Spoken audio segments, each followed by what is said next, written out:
नमस्कार, हिमाचल अभी के रेडियो बुलेटिन के साथ मैं खुशबू। पेश है अभी तक के मुख्य समाचार। सबसे पहले हेडलाइंस।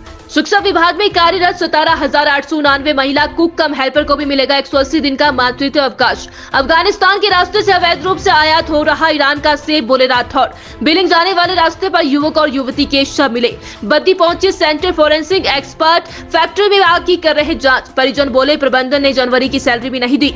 शिमला में भूस्खलन की चपेट में आने से 2 मजदूरों की दबकर मौत, 5 ने भागकर बचाई जान।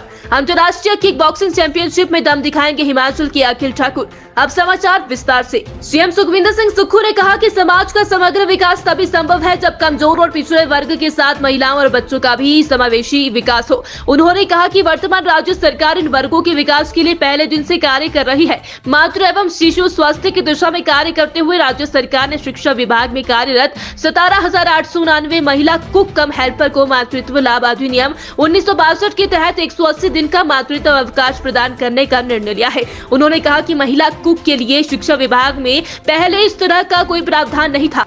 ठियोग के विधायक कुलदीप राठौर ने कहा कि ईरान का सेब अफगानिस्तान के रास्ते से अवैध रूप से आयात हो रहा है। इससे हिमाचल के बागवानों को सबसे ज्यादा नुकसान हो रहा है। शिमला में राठौर ने केंद्र सरकार से मांग की है कि इस मामले पर तुरंत प्रभाव से रोक लगाई जाए। उन्होंने सांसदों से भी इस मामलों को केंद्र के समक्ष प्रमुखता से उठाने की मांग की है। राठौर ने कहा कि हिमाचल के 20 से 22 विधानसभा क्षेत्रों में सेब पैदा होता है। नेता प्रतिपक्ष जयराम ठाकुर से भी उन्होंने मांग की है कि वे भी केंद्र सरकार के समक्ष इस मामले को उठाए ताकि प्रदेश के बागवानों के साथ न्याय ना हो सके। कांगड़ा जिले में बिलिंग जाने वाले रास्ते पर बर्फ के बीच युवक और युवती का शव बरामद हुआ है। जानकारी के अनुसार रविवार को रास्ते में गाड़ी को छोड़ने के बाद दोनों पैदल बिलिंग की तरफ गए थे। गुरदासपुर का युवक बीट के साथ सूजा में किराए के कमरे में रह रहा था, जबकि युवती पुणे की रहने वाली थी। डीएसपी बैजनाथ पूर्णचंद ठकराल ने इस मामले की पुष्टि करते हुए बताया कि शवों को कब्जे में लेकर पोस्टमार्टम के लिए भेज दिया गया है। युवक व युवती की मौत के कारणों का पता नहीं चल पाया है। प्रारंभिक जाँच में ठंड मौत का कारण माना जा रहा है।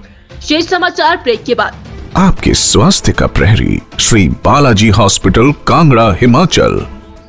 बद्दी के झाड़माचरी में एनआर अरोमा उद्योग में लगी भीषण आग के 5वें दिन मंगलवार को सेंट्रल फोरेंसिक की टीम मौके पर पहुंची और तफ्तीश में जुट गई है। फोरेंसिक टीम एनडीआरएफ के साथ मिलकर मौके से साक्ष्य इकट्ठे कर रही है। इस हादसे में 5 कामगारों की मौत हो चुकी है, जबकि 4 लोग अभी भी लापता है। इस हादसे के 29 घायल विभिन्न अस्पतालों में उपचार करवा रही है। कंपनी प्रबंधन द्वारा अभी तक घायलों को कोई भी आर्थिक मदद नहीं की गई है। मृतक कामगारों के परिजनों अस्पताल में 4 दिनों से घायल कामगारों का कहना है कि ठेकेदार ने 5-5 हजार रुपए जरूर दिए, लेकिन कंपनी की ओर से अभी तक कुछ नहीं दिया गया है। घायलों के परिजनों में कंपनी प्रबंधन के खिलाफ रोष पनपता जा रहा है। शिमला के अश्वनी खड्ड में भूस्खलन की चपेट में आने से 2 मजदूरों की मौत हो गई। मृतकों की पहचान राकेश पुत्र विलास राम बिहार और राजेश पुत्र जोगिंदर राम बिहार के रूप में हुई है। पुलिस मामले की जाँच कर रही है। हादसे में 5 अन्य मजदूर बाल बाल बच गए। हादसा छोटा शिमला थाना के तहत अश्वनी खड्ड के महली जुनगा मार्ग पर पेश आया। पुलिस के मुताबिक क्रशर के पास पहाड़ी से बड़ी मात्रा में भूस्खलन हुआ। 2 मंजिला शेड में रह रही लेबर इसकी जद में आ गई। रात करीब 1 बजे हुए इस भूस्खलन से क्रशर की साइट पर हड़कंप मच गया। हिमाचल प्रदेश के अखिल ठाकुर दिल्ली में होने वाले आगामी इंडियन ओपन इंटरनेशनल टूर्नामेंट में भारतीय किक बॉक्सिंग टीम का प्रतिनिधित्व करेंगे। यह प्रतियोगिता 7 से 11 फरवरी तक दिल्ली के इंदिरा गांधी खेल परिसर में होगी। इस चैंपियनशिप में बिलासपुर के देलक गांव के अखिल ठाकुर 89 किलो भार वर्ग की किक लाइट स्पर्धा में भाग लेंगे। इस प्रतियोगिता में कुल 20 देशों के खिलाड़ी भाग लेंगे। इसी के साथ समाचार समाप्त हुए। नमस्कार।